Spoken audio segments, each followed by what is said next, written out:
Hi అండి. అందరు ఎలా ఉన్నారు? ఐ హోప్ మీరందరూ బాగున్నారని బాగుండాలని మనస్ఫూర్తిగా కోరుకుంటూ welcome back to our channel simply Soujanya. ఈ వీడియోలో గుప్త నవరాత్రులు ఆషాఢంలో స్టార్ట్ అవుతున్నాయి. సో ఆ గుప్త నవరాత్రులు అంటే ఏంటి, ఈ గుప్త నవరాత్రులలో ఏ అమ్మవారిని పూజించుకుంటాము అనే విషయాలు షేర్ చేస్తున్నానండి. వీడియోలోకి వెళ్ళడానికి ముందైతే మన ఛానల్ని ఫస్ట్ టైం చూస్తే ప్లీజ్ సబ్స్క్రైబ్ చేయండి. సబ్స్క్రైబ్ చేసి బెల్ సింబల్ని క్లిక్ చేస్తే ఆల్ అనే ఆప్షన్ వస్తుంది. ఆల్ని ఆన్లో పెట్టుకుంటే నేను పెట్టే వీడియో నోటిఫికేషన్ అయితే మీకు డైరెక్ట్గా వస్తుంది. వీడియోని అయితే ఎక్కడ స్కిప్ చేయకుండా చివరి వరకు చూడండి. అప్పుడే గుప్త నవరాత్రులు అంటే ఏంటి, ఆ అమ్మవారు ఏంటి అనేది అయితే పూర్తిగా తెలుస్తుంది. సంవత్సరంలో ఎన్ని నవరాత్రులు ఉన్నాయంటే చాలామందికి తెలిసినవి 2 నవరాత్రులు అండి. నాకు కూడా 2 నవరాత్రులే తెలుసు. ఈ మధ్యనే ఇంకో 2 నవరాత్రులు ఉంటాయని కూడా తెలిసింది. మనకు తెలిసిన 2 నవరాత్రులు నాకు తెలిసిన 2 నవరాత్రులు ఏంటి అంటే, ఒకటి దుర్గామాతకు చేసేది శరన్నవరాత్రులు. అవేమో మనం ఆశ్వీజ మాసంలో చేస్తాము 9 రోజులు. ఇంకొకటి ఏమో చైత్ర మాసంలో చేస్తాము, అవేనండి వసంత నవరాత్రులు. ఇవి లలితామాతకైతే చేస్తూ ఉంటారు. ఇంకో 2 నవరాత్రులు కూడా ఉన్నాయండి, వాటినే గుప్త నవరాత్రులు అంటారు. సో ఇవి చాలా మందికి తెలియదు, ఈవెన్ నాకు కూడా తెలియదు, ఈ మధ్యనే తెలుసుకున్నాను. సో అవేంటి అంటే, ఒకటి వచ్చేసి ఆషాఢ మాసంలో చేస్తారు, వాటిని వారాహి నవరాత్రులు అంటారు. అంటే వారాహి మాతను పూజిస్తుంటారు. మనం ఎలాగైతే దసరా నవరాత్రులు చేస్తాం కదా అమ్మవారికి 9 రోజులు, అలాగే ఈ వారాహి మాతకి 9 రోజులు నవరాత్రులు అయితే చేస్తుంటారు చాలామంది. ఇంకొకటి వచ్చేసి మాఘమాసంలో చేస్తారండి. అదేంటి అంటే శ్యామలాదేవి నవరాత్రులు అంటారు. ఈ శ్యామలాదేవి నవరాత్రులు కూడా 9 రోజులు చేస్తారు. వీటిని కూడా గుప్త నవరాత్రులు అంటారు. సో ఇప్పుడు వస్తున్న ఆషాఢ శుద్ధ పౌర్ణమి నుంచి నవమి వరకు చేసే నవరాత్రులను వారాహి మాత నవరాత్రులుగా చేస్తారు. సో ఈ అమ్మవారు ఎవరు ఏంటి అంటే, వారాహి అమ్మవారు అంటే ఎవరో కాదండి, సాక్షాత్తు ఆ వరాహస్వామి యొక్క స్త్రీ స్వరూపమే వారాహిదేవి. అంటే స్త్రీ శక్తి, వారాహి స్వామి యొక్క స్త్రీ శక్తిని వారాహి అమ్మవారు అంటారు.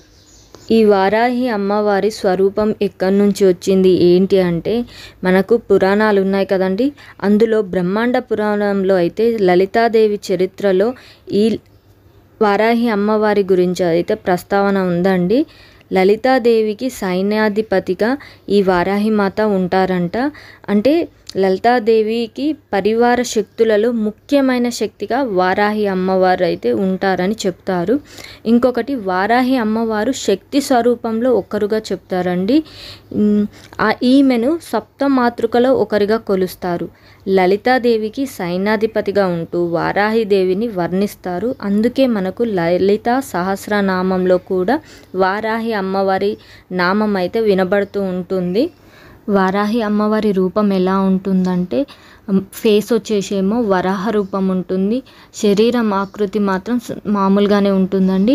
8 చేతులతోనే ఉంటారు అమ్మవారు. ఒక చేతిలో శంఖము, ఒక చేతిలో చక్రము, ఒక చేతిలో నాగలి, ఒక చేతిలో గుణపము, ఇలా అమ్మవారైతే పట్టుకున్న రూపం అయితే మనకు కనబడుతుందండి. వారాహి అమ్మవారిని వారణాసికి గ్రామదేవతగా ఉన్నారని, అక్కడ వారణాసిని ఎప్పుడు అమ్మవారు రక్షిస్తూ ఉంటారని కూడా అంటారు చాలామంది. కాశీలో అమ్మవారి ఆలయాన్ని అయితే తెరుస్తారండి ఈ నవరాత్రులలో ఆషాఢ మాసంలో. సో చాలా మట్టుకైతే భక్తులు వెళ్ళి దర్శించుకోవాలని చూస్తారు, కానీ చాలా పబ్లిక్ ఉంటారు. ఇంకొకటి, అమ్మవారి పూజ అనేది రాత్రిపూట అయితే జరుపుతారంట.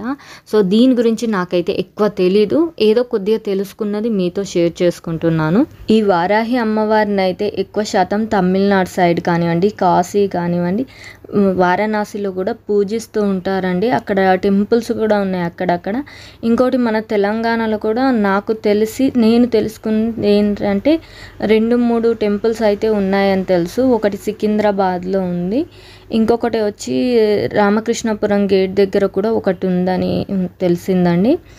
ఇంకోటి, రీసెంట్గా పవన్ కళ్యాణ్ గారు కూడా వారాహి మాత దీక్ష అనేది తీసుకున్నారు, న్యూస్లో కూడా వచ్చింది. మేబీ మీ అందరికీ తెలుసు ఈ విషయము. ఆషాఢ మాసంలో ఇక్కడ అంటే తెలంగాణలో బోనాలు అయితే తీస్తూ ఉంటారండి. ప్రతి ఇంటి నుంచి అయితే బోనాలు అనేది కంపల్సరీ తీస్తారు. చాలా బాగా అయితే సెలబ్రేట్ చేసుకుంటారు బోనాలు అనేది. ఇంకోటి ఆషాఢ మాసంలో కంపల్సరీ ఏకాదశి రోజు, ఆషాఢ మాసంలో వచ్చే ఏకాదశి రోజు కంపల్సరీ అయితే గోరింటాకు కూడా పెట్టుకుంటారండి. ఇక్కడ తెలంగాణ సైడ్ అయితే ఈ పద్ధతి ఫాలో అవుతారు. సో ఈ నవరాత్రులు అనేది అయితే చాలా మట్టుకి ఎక్కువ మందికి తెలీదు. ఈవెన్ నాకు కూడా తెలీదు, చెప్పాను కదా ఈ మధ్యనే తెలుసుకున్నాను. అది సోషల్ మీడియా ద్వారానే తెలిసిందండి, నార్మల్గా అయితే తెలీదు.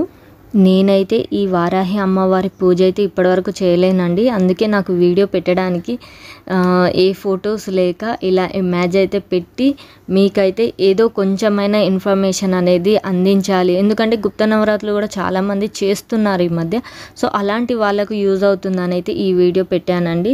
సో మీరు ఎవరైనా పూజ చేసుకోవాలంటే చాలా సింపుల్గా కూడా చేసుకునే పద్ధతులు అయితే మనకు యూట్యూబ్లో చాలా ఉన్నాయండి. ఒకవేళ మీకు ఎవరికన్నా కావాలి అంటే నాకైతే కామెంట్ చేయండి. ఇంకొకటి లేదండి మేము ఇలా పూజ ఇట్లా ఏం చేయలేము అనుకున్న వాళ్ళు, అమ్మవారికి సంబంధించిన 7 విశేషంగా చెప్పుకునే నామాలైతే ఉన్నాయంట. ఆ నామాలను చదువుకున్నా చాలు మనకు పూజ చేసినంత ఫలితం వస్తుందంట. ఇంకొకటండి, కోరికల కోసం కాదు, దేవుళ్ళకు దగ్గర అవ్వడం కోసం పూజలు చేయాలి.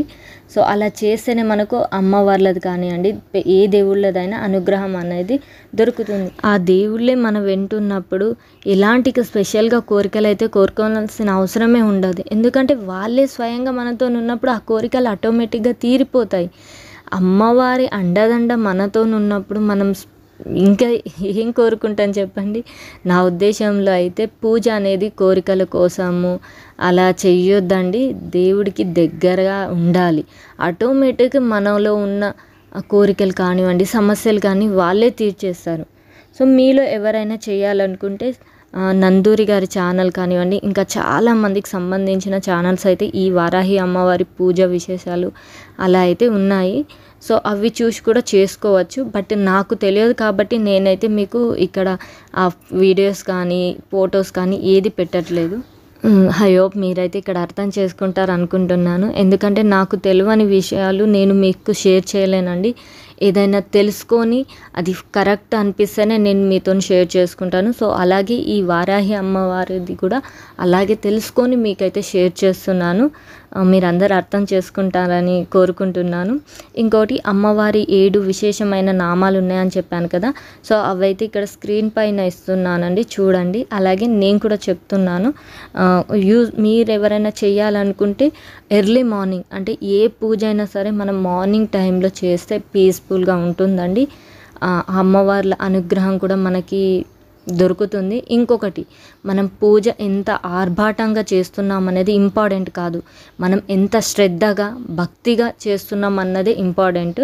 సో ఇక్కడైతే నామాలు చెప్తున్నానండి. 7 నామాలు ఉన్నాయి. ఒకటి శ్రీ దశ భుజాయే నమః, రెండోది వచ్చేసి శ్రీ అష్టదశ భుజాయే నమః, మూడోది వచ్చేసి శ్రీ బీజ పేరితాయే నమః, నాలుగోది వచ్చేసి శ్రీ కిరాత వారాహే నమః, ఐదోది వచ్చేసి శ్రీ ధూమ్ర వారాహే నమః, ఆరోది వచ్చేసి శ్రీ లఘు వారాహే నమః, ఏడోది వచ్చేసి శ్రీ సింహ వారాహే నమః.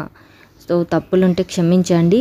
ఈ 7 నామాలు చదువుకున్న చాలు మీకు ఈ వారాహి అమ్మవారి పూజ చేసిన ఫలితం అయితే దక్కుతుంది.